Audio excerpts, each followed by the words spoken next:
Hello everyone, it's Leon here, and I am joined by Phil, who has been playing Thief. Hello guys. What have you thought of it so far? So it's, in many ways, it's very true to the original games, which I guess is priority number one when you're dealing with a series of games that's still held in such high regard. So you're Garrett the Master Thief still. You've been away from the city. It's the same city as in the first games. You've been away for a while and you're back to do some more thieving, and really everything in your tool set and all the objectives that you get throughout the missions are focused on stealing and gaining access to places that you shouldn't be in, rather than taking people out. I mean, the first game probably you think of when you see this in recent years is Dishonored. That's the first kind of comparison you want to draw. And whereas Dishonored gave you this this incredible tool set that was all about killing people in really creative ways, Thief's gear and mission structure is really just all about the loot. It's about avoidance, really, isn't it? Like, so I know when they announced the sort of the combat system, there's this. We'll see in a second. There's this focus sort of mode which lets you kind of highlight objects and also lets you fight in slow mo, but the combat is about disabling the guards to get away. It's not about kind of like being a killing machine. It's about basically poking them in the eyes and running away while they're in pain. That's it. It's worst case scenario, really. You're actively discouraged, and the weapons as well. They're not massively overpowered. Like, it takes a good few hits with the blackjack to get a guard down, unless he's completely unaware. Yeah, which is always the case, wasn't it? Basically, if you got right behind a guy and caught him unaware, one tap, he's gone. Yeah. If you run up to his face, you're basically just hitting him with a sock of wet sand. He just gets angry. Exactly, and you don't have much equipment to kind of. If you want to kill one person, then that's fine. Once you start getting into the realms of killing 2 and 3 people, you really start to run low on arrows and health, which doesn't regenerate, as far as I remember. Yeah. So yeah, it's really not a game about running around and killing people like a madman, as we can see here. This thing, I love this whole finding the secret switch thing. I think this is brilliant. It's such a simple idea, but I just love the idea of doing. You see it in the films, don't you? Just running the fingers around looking for the switch. Yeah, it is quite a cinematic moment, and yeah, there are, to its credit, there are quite a few little hidden passageways and hidden safes and lock boxes through the people's houses and shops and buildings that you go through. I went through a jeweller's the last time I played it, and the aim was to steal as much gear as possible and get this sort of ancient mask. And yeah, there's just loot everywhere and just little switches that allow access and multiple pathways, which is important as well. Give you that choice. See, I've spoken to a few people that played it, and something that came out after it being played and people swapping notes was they'd thought it was linear, and then when they checked, they'd all gone completely different routes. So it seems like the kind of game you play where you go, well, this is clearly the route. This is a linear game. This is the route. And then when you go back, you go, oh, actually, there were other options. And it might be that it branches out, gives you, like, say, 2 or 3 paths. But it seems to be that everyone's found their way of doing a job and not realised there were alternatives. Yeah, it tends to be on the way out that you realise, oh, I could have just done it that way. Yeah. Which is good. It's credit to the game. In fact, there's the one of the masks that I was supposed to steal earlier on. There's actually a fake one somewhere else as well, so you can be fooled into thinking you've got it and then leave and then realise. So these are some guards. One thing I would say about the streets that I've walked around so far is that the environment feels a little bit static and dead. It's really only populated by the guards, and there are sort of a handful of them, and they'll walk their prescribed paths.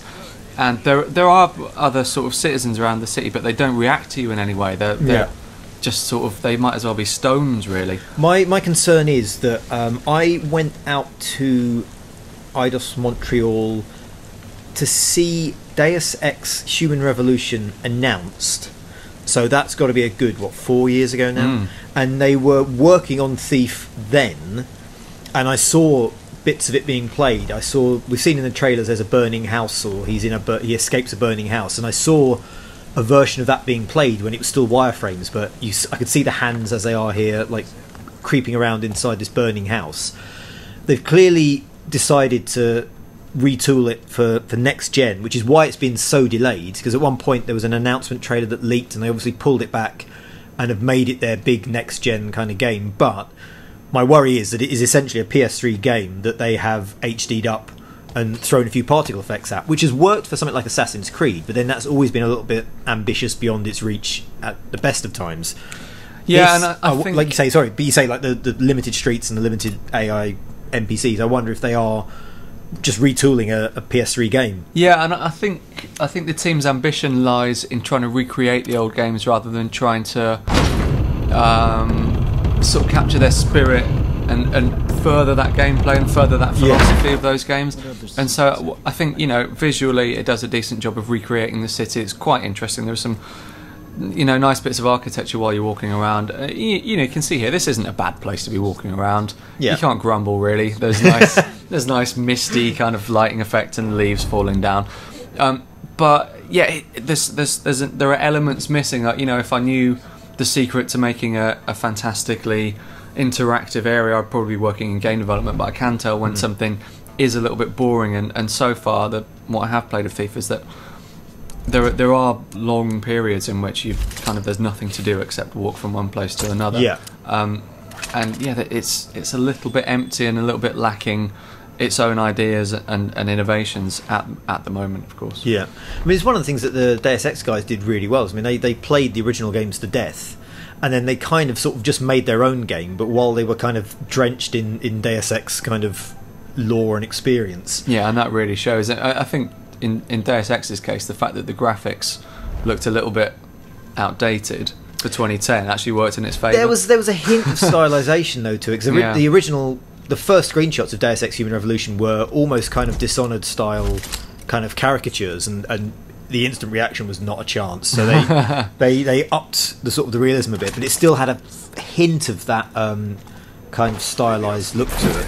Whereas this it's a little bit kind of dour almost. It's not got a style beyond looking a little bit real, but not next gen real. It hasn't got that kind of Assassin's Creed, oh my god, look at the sea feel. Yeah, it's funny, when I first saw this again out at Eidos Montreal, I was really blown away by it. I mean, it was before I'd seen anything running on next gen consoles, so it was you know, PC build, and it looked fantastic. I don't know if they've had to make concessions to get everything working across all platforms, or maybe we're just sort of spoiled to, you know, to what next gen graphics look like now, and it's become the standard. But there's something, I don't know what it is. I think maybe it's the post-processing effects. Maybe there needs to be some other depth of field effect or something there that's stopping it from looking really really eye-catching in the next-gen landscape. I mean, it doesn't. I know what you mean. It doesn't look bad, but it doesn't quite have that sort of smack in the face of like, oh wow.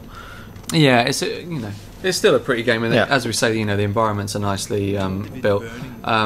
You know, as well, we were talking about the way they kind of went back on the Deus Ex visual design. They have made some important tweaks to the combat, so there's no QTE combat anymore. There was quite a lot of fan feedback. They have been quite sort of responsive, haven't they? They've dropped the XP, they've dropped the sort of the QTE stuff. They've listened to what people have said. Hopefully they're not sort of fumbling around a bit just trying to please everyone. Yeah, that's the concern, but I think it is a good move to get rid of the QTE combat. It feels a lot more thiefy to not have to worry about that. It should be sneaking, it should be trying to find routes, it should be watching people. I remember playing like Deadly Shadows, and you know, you're just listening to maids talking and hearing them mention something, and you go, oh, I can use that.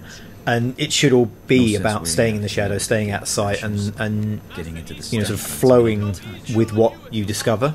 I wonder if part of the problem might be that I've only played sort of street levels, and the interiors that I've gone into have been quite small, whereas previously they've been really large levels. So I guess we'll have to, you know, wait and see what the final build produces. But I mean, it's a cautionary recommendation. It looks promising. It's got some nice touches in it, some nice ideas. And there's a lot of promise there.